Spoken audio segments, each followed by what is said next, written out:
Bonjour, je m'appelle Olivier Andrieux, je suis gérant de la société Abondance et je m'occupe du site abondance.com notamment, qui traite de l'actualité des moteurs de recherche et du référencement, de la visibilité sur Google notamment.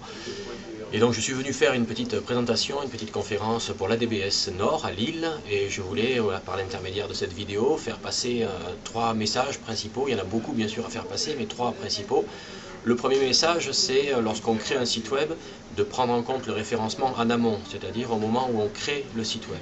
Donc lorsqu'on met en ligne un site, toute la partie technique, les balises, le code HTML, etc., bref, la façon dont le site est créé doit tenir compte des critères de pertinence de Google et quelque part des contraintes des moteurs de recherche.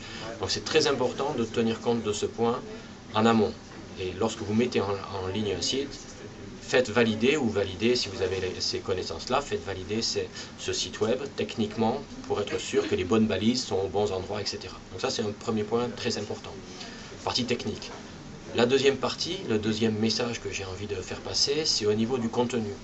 Essayez dans votre contenu de privilégier le texte. On dit souvent que les moteurs de recherche sont des obsédés textuels. Ils aiment les pages qui ont du texte à pile. Et ça veut dire proposer dans ces pages du texte de qualité en quantité. Alors en quantité, ça veut dire quoi? Environ 200 mots.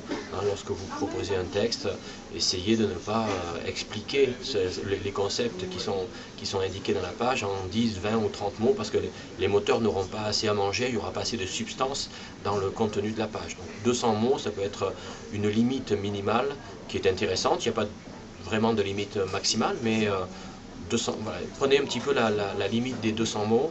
Tout ce qui est expliqué dans cette limite-là sera beaucoup mieux comprise par les moteurs de recherche. Un point également important, c'est d'avoir un site qui est populaire, d'avoir un site qui est vers lequel il y a beaucoup de liens de qualité qui pointent. Donc cette notion de popularité, de vote finalement des autres sites pour le vote, pour vos pages, merci, est très important. Donc ça, c'est la notion de popularité, c'est ce qu'on appelle les backlinks, les liens entrants. C'est un point capital. Le troisième point, le troisième message que je voulais faire passer, c'était la mesure de la qualité du référencement. Souvent, on a mesuré la qualité d'un référencement, de sa visibilité sur Google au travers de la position. Je suis premier, je suis deuxième, je suis troisième. Or, les pages de résultats aujourd'hui, elles sont entièrement personnalisées au profil de chercheur des internautes. Donc, quel que soit l'internaute qui tape le même mot-clé sur Google, il aura des pages de résultats différentes. Donc c'est devenu assez difficile de mesurer ce positionnement. De plus en plus, on essaie plutôt de mesurer la qualité du trafic qui est renvoyé par Google. Les gens vont sur Google, tapent des mots-clés, lesquels? Ensuite, ils viennent sur mon site. Qu'est-ce qu'ils font sur mon site? Est-ce qu'ils achètent si je suis une boutique?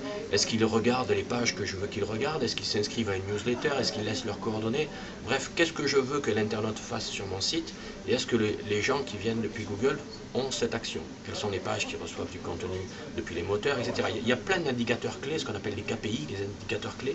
Il y a plein d'indicateurs clés qu'on peut utiliser pour mesurer la qualité d'un référencement, qui à mon avis, qui sont beaucoup plus performants et beaucoup plus efficaces que la stricte notion de positionnement. Donc c'est un petit peu les trois messages que j'ai envie de faire passer. Ensuite, pour conclure, j'ai envie de dire que c'est un métier difficile, le référencement, parce qu'on ne peut rien garantir, parce qu'on travaille sur des algorithmes qu'on ne maîtrise pas puisqu'ils appartiennent aux moteurs de recherche. Mais c'est vraiment un métier qui demande une veille et un travail quotidien pour se tenir au courant des évolutions. Parce que c'est un métier en fait dans lequel il n'y a pas de révolution. La dernière révolution, c'était peut-être l'apparition de Google en 1998. Mais par contre, Google, c'est 200 critères de pertinence, c'est 500 changements d'algorithmes par an, c'est des milliers de tests qui sont faits tout le temps. Donc ça demande vraiment un processus de veille important pour se tenir au courant des évolutions et des nouveautés dans le domaine des moteurs de recherche. Voilà, sinon je vous souhaite un bon référencement. Merci.